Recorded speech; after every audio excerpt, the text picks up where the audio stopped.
Hey, welcome to Hex Room.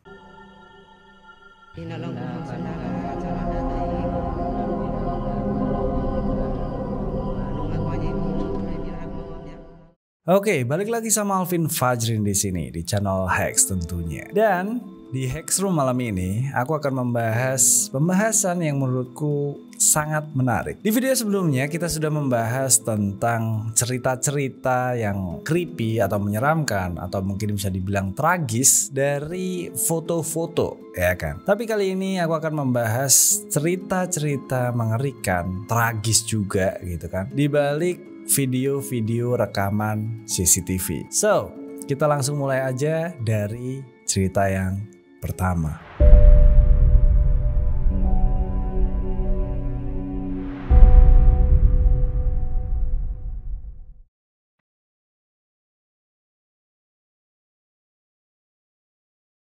Pada video rekaman CCTV berikut ini, mungkin kalian akan melihat sesuatu yang terlihat wajar-wajar aja. Ya, nggak ada yang aneh. Cuman kelihatan ada beberapa orang yang dia ini terlihat seperti sedang mondar-mandir di mobilnya. Tapi siapa sangka rekaman CCTV tersebut adalah rekaman terakhir dari sebuah keluarga yang kemudian dinyatakan menghilang secara misterius selama 4 tahun. Dan keluarga tersebut adalah keluarga Jamison.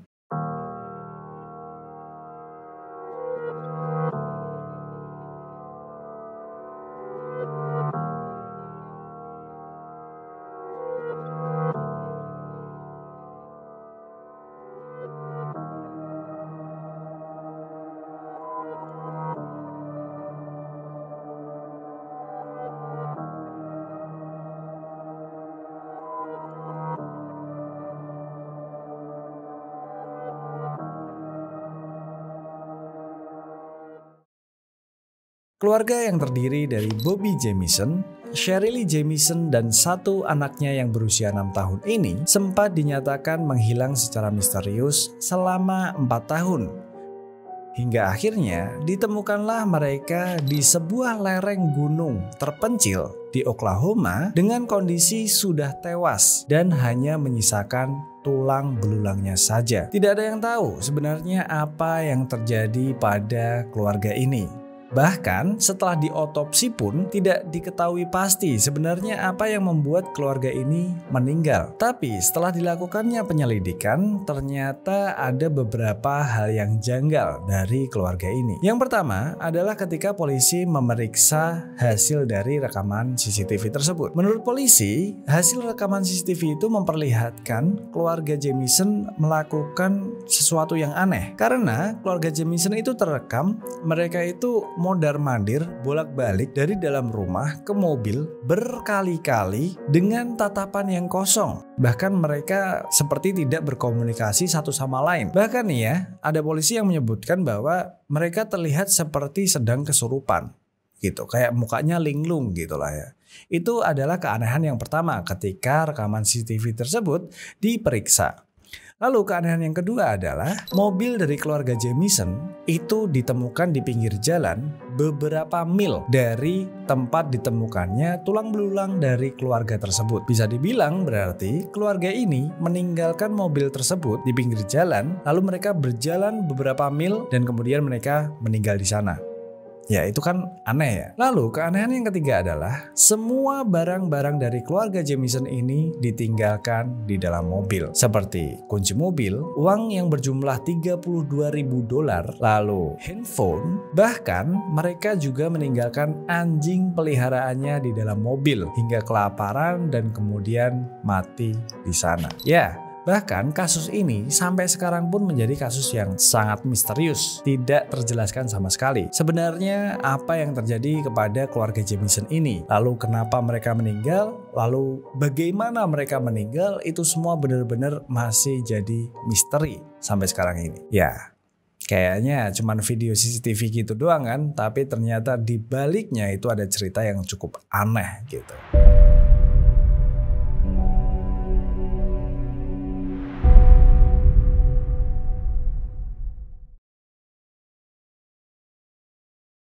Cerita dari rekaman CCTV yang berikut ini mungkin bisa dibilang salah satu cerita paling tragis. Ya, ini adalah sebuah video hasil dari rekaman CCTV di sebuah apartemen di Sao Paulo, Brazil pada tanggal 20 Mei 2012 lalu. Pada rekaman tersebut, kita dapat melihat seorang wanita yang menggunakan jaket berwarna merah membawa 3 tas koper besar menaiki lift. Lalu, pertanyaannya adalah siapa wanita itu dan kenapa dia membawa 3 tas koper besar? Mau kemana dia? Wanita itu bernama Alice Kitano Matsunaga. Yang dimana ketika dia terekam oleh kamera CCTV tersebut, dia ini sedang akan keluar dari apartemennya untuk membuang mayat suaminya yang dia masukkan ke dalam 3 koper besar tersebut. Kronologi kejadian tragis tersebut terjadi pada tanggal 19 Mei 2012 pada hari Sabtu, di mana saat itu pada pukul 18.30 Alice terekam oleh CCTV sedang menggendong anaknya memasuki lift bersama dengan seorang pengasuh dan suaminya yang bernama Marcos Kitano Matsunaga.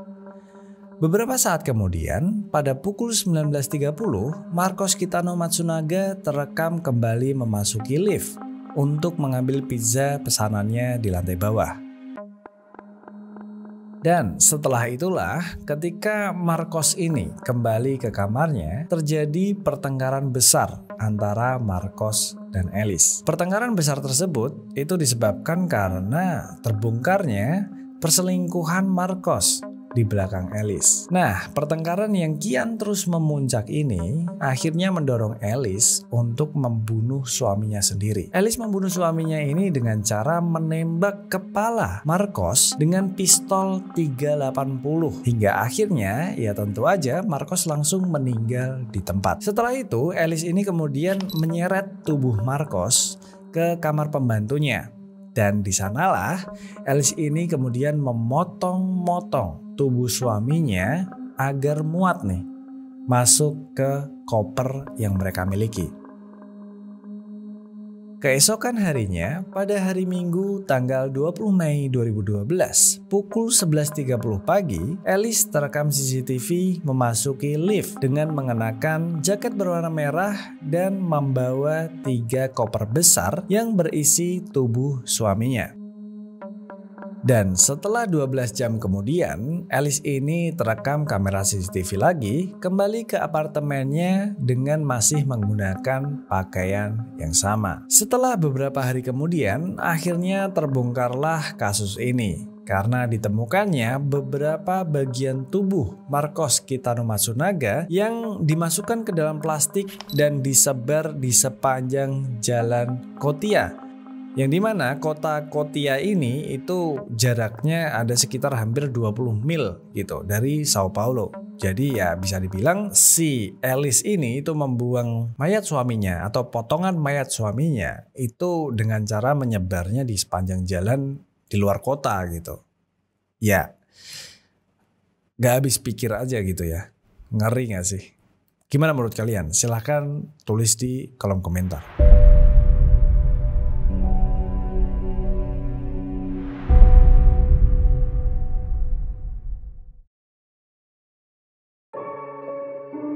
Video berikut ini adalah sebuah rekaman CCTV yang terpasang di tram.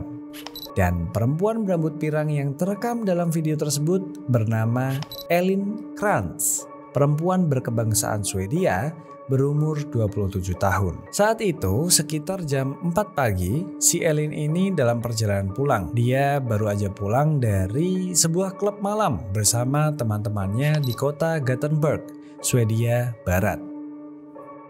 Tadinya si Elin ini itu naik tram ini tuh nggak sendirian. Dia ditemani oleh salah satu temannya. Tapi karena memang pemberhentian mereka itu beda, akhirnya temannya turun duluan. Dan berakhirlah si Elin ini sendirian di dalam tram tersebut. Lalu di pemberhentian berikutnya, masuklah seorang laki-laki yang dia ini kemudian diketahui bernama Eprim Johannes atau bisa kita sebut dengan Johan. berumur 23 tahun. Setelah Johan ini masuk ke tram, anehnya dia ini langsung duduk di samping Elin. Padahal bisa kita lihat bahwa di situ banyak banget kursi yang kosong. Tidak lama kemudian pemberhentian berikutnya, Elin langsung bergegas untuk keluar dari tram. Dia ya nggak tahu ya apakah itu udah pemberhentiannya atau belum, tapi yang pasti dia kayak ya udah pengen keluar cepat aja gitu dari sana. Tapi tidak perlu waktu yang lama, si Johan ini langsung berdiri dan mengikuti Elin keluar dari tram tersebut. Dan sayangnya, ternyata rekaman CCTV tersebut adalah rekaman terakhir yang merekam Elin dalam kondisi yang masih hidup. Karena setelah itu, Elin ditemukan tewas di hutan dekat halte pemberhentian tram tersebut. Setelah ditemukannya mayat dari Elin ini, kemudian dibukalah penyelidikan. Dan setelah dilakukan penyelidikan, diketahui bahwa Elin ini meninggal setelah diperkosa dan dipukuli habis-habisan. Tak menunggu waktu lama, berbekalkan dari rekaman kamera CCTV yang ada di tram tersebut, Johan langsung dinyatakan sebagai tersangka, di mana dia diduga telah menculik Elin lalu menyeretnya ke hutan di dekat halte. Dan di sanalah kemudian Johan ini memperkosa lalu mencekik Elin dan memukulinya dengan sangat keras. Hingga akhirnya Elin ini mengalami kerusakan otak permanen dan kehabisan oksigen. Ya tentu aja saat itu Elin langsung meninggal di tempat. Tubuh Elin sendiri ditemukan dengan kondisi yang penuh memar di bawah tumpukan batu. Dan ya itulah cara Johan menyembunyikan mayat Elin. Ini udah di luar nalar kan sih, maksudnya ada cowok nih masuk ke kereta gitu terus ngelihat ada satu cewek, wah cakep nih gitu, terus dia kepikiran buat memperkosa bahkan sampai menganiaya terus sampai meninggal. Itu apa gitu yang nyebabin gitu sampai dia melakukan hal itu? Aku nggak ngerti lagi sih. Gimana menurut kalian? Silahkan tulis di kolom komentar. Dan satu pesanku ya buat kalian semua, kalian harus hati-hati banget lah kalau di jalan, oke? Kalau bisa jangan sendirian, terutama di malam hari. Hal kayak gini kayaknya bisa terjadi dimanapun. Jadi kalian tetap stay safe, oke? So kita lanjut lagi ke pembahasan berikutnya.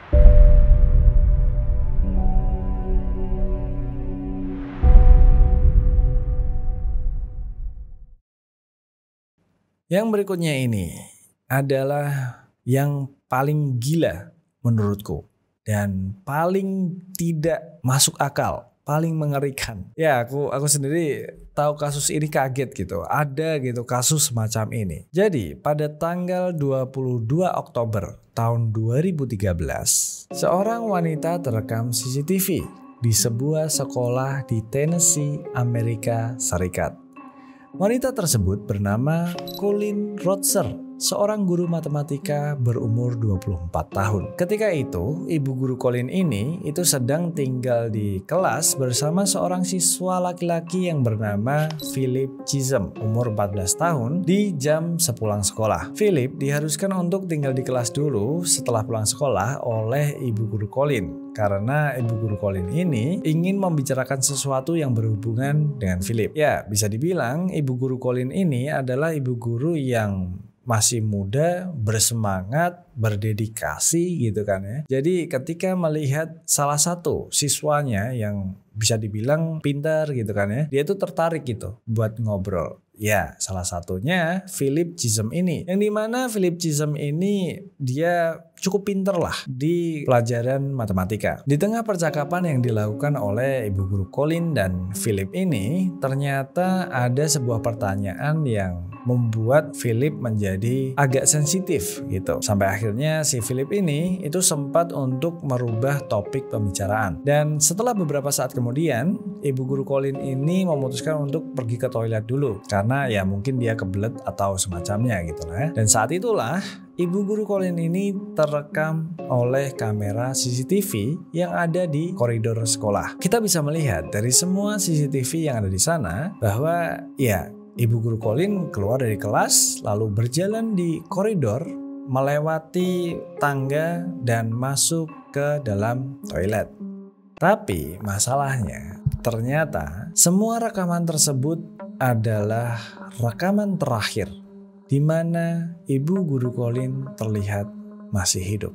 Karena ibu guru Colin tidak akan keluar dari toilet tersebut dengan kondisi baik-baik saja. Setelah ibu guru Colin masuk ke dalam toilet, Philip yang tadinya ada di dalam kelas kemudian keluar dari kelasnya. Dengan gelagat yang aneh, dia mondar-mandir tuh keluar masuk kelas.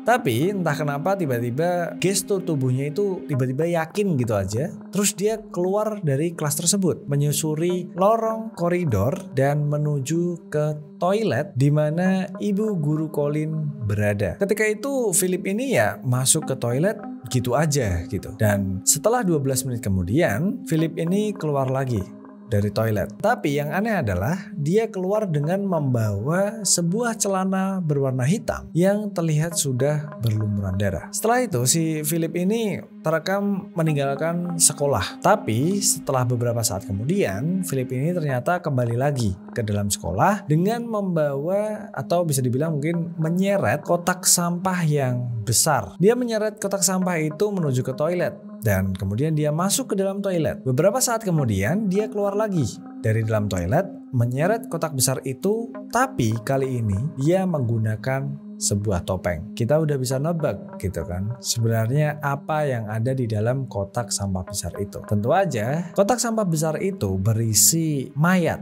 dari ibu guru Colin. Keesokan harinya muncullah laporan orang hilang. Ya tentu aja keluarga dari ibu guru Colin itu udah pasti nyariin lah ya. Kok anaknya itu habis pulang sekolah kok nggak pulang gitu kan. Ini kemana? Akhirnya keluarga dari ibu guru Colin melaporkan ke pihak berwajib. Dan saat itulah kemudian dilakukan pencarian. Dan setelah dilakukan pencarian ketemulah tubuh ibu guru Colin di hutan dekat sekolah tempat dia mengajar dengan kondisi yang sudah sangat mengenaskan. Saat itu tubuh dari ibu guru Colin ini itu ditemukan dengan kondisi banyak bekas tusukan, lalu lehernya tergorok sampai hampir putus dan dia setengah telanjang. Dan di samping tubuh ibu guru Colin ini tertinggal sebuah catatan yang bertuliskan, "Aku membencimu." Dari penemuan mayat ibu guru Colin ini akhirnya dilakukanlah penyelidikan. Ya tentu aja lah ya. Dilakukan penyelidikan dan diperiksalah semua kamera CCTV di sekolah. Langsung tertangkaplah nih si Philip sebagai tersangka. Setelah penyelidikan akhirnya diketahuilah bahwa ketika si Philip ini masuk ke dalam toilet, si Philip ini langsung menyergap tubuh Bu Guru Colin dan menyekapnya, lalu memperkosanya dan mencekiknya, kemudian menusuknya sebanyak 16 kali dengan menggunakan pisau lipat yang ia bawa dan diakhiri dengan menggorok lehernya hingga hampir putus. Ya, bayangin ya, Philip berumur 14 tahun membunuh gurunya sendiri berumur 24 tahun. Yang dimana hanya disebabkan karena pertanyaan dari ibu guru Colin yang membuat Philip sensitif. Kasus ini sebenarnya panjang banget, ceritanya pun panjang banget, kisahnya panjang banget. Ini sempat menggemparkan Amerika Serikat ketika itu. Dan katanya si anak ini tuh emang punya gangguan gitu katanya. Dan Bu Guru Colin ini bukan satu-satunya yang pernah diserang. Ada satu wanita lagi yang pernah diserang tapi tidak sampai meninggal gitulah. Jadi ya bisa dibilang ini memang anak ini ada kelainan gitulah katanya. Tapi pembelaan bahwa anak ini memang punya gangguan jiwa itu ditolak oleh pengadilan. Anak ini tetap akhirnya dijatuhi hukuman yang seberat-beratnya sesuai dengan undang-undang orang dewasa. Padahal kan dia sebenarnya di bawah umur ya, tapi tetap dijatuhin hukuman seberat-beratnya karena ya gimana cuy, ya kan? Ngeri sih itu, ngeri. Aku sendiri tahu kasus ini gak paham lagi dah. Ini kenapa manusia bisa semengerikan itu gitu. Bahkan lebih mengerikan dari hantu, penampakan dan semacamnya. At least mereka tidak menggorok leher manusia gitu. Ya. Gimana menurut kalian? Silahkan tulis di kolom komentar. So, kayaknya itu dulu aja semua yang bisa aku bahas. Jujur aku suka sama konten ini dan aku seneng banget sama respon kalian di konten Hex Room sebelumnya. Yang kalian ini appreciate banget gitu. Karena jujur aja buat bikin konten ini tuh cukup berat, terutama dibikin skrip sama risetnya. Jadi ya semoga cepet-cepet punya tim lah aku buat bikin riset sama skripnya. Doain aja kedepannya bisa lebih lancar, oke? So, kayaknya itu dulu aja video kali ini. Jangan lupa buat kalian semua like, komen, dan subscribe kalau kalian suka dengan konten-konten semacam ini. Share juga ke teman-teman kalian. Dan yang terakhir, bye.